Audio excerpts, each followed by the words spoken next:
All right, on the national scene, the race to replace Justin Trudeau and lead the Liberal Party into the next federal election is quickly taking shape.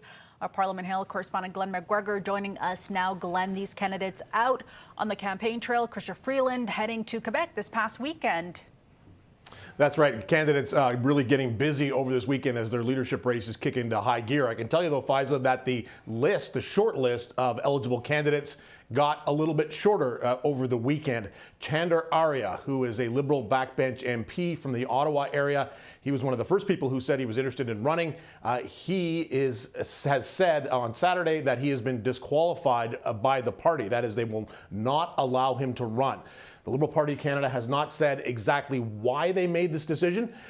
Arya was considered a long shot candidate anyway, really had no viable chance, especially because of some of the comments he made about not being able to speak French. He didn't think that was totally crucial for the role of the Liberal leader and eventually for the Prime Minister of Canada. Of course, lots of people in his party disagreed with him. So he is out. But the two front runners, yes, Chrystia Freeland and Mark Carney, both getting busy over the weekend out on the campaign trails.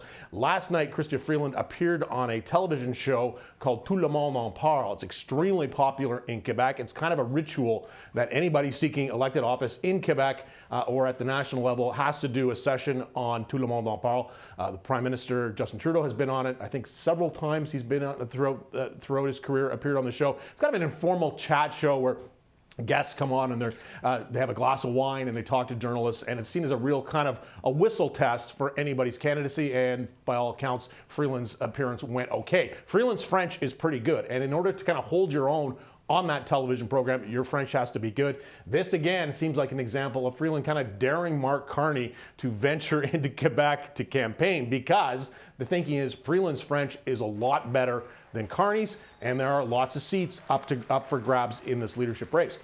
But Carney over the weekend still continuing to chalk up some key endorsements from prominent Liberals.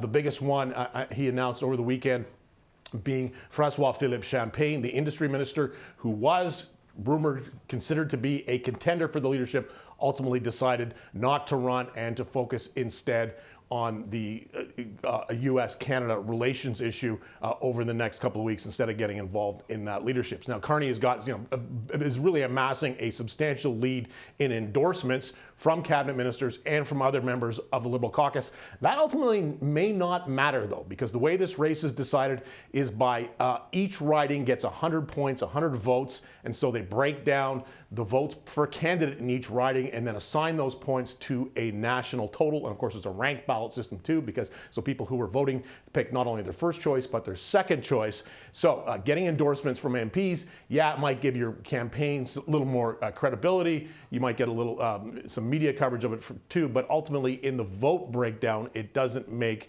a huge amount of difference. Now, Faiza, one thing I wanted to talk to you about today that we're following closely here in Ottawa is this report from the Wall Street Journal last night saying that Donald Trump is again considering that date, February 1st, to impose those tariffs. He's fresh off the threatening tariffs against the country of Colombia yesterday and seemed to work. He threatened tariffs against them if they didn't accept flights of migrants being deported into their country. They've changed course now, so Trump seems to be emboldened. This is an example for him of how threatening tariffs can lead to outcomes that he wants.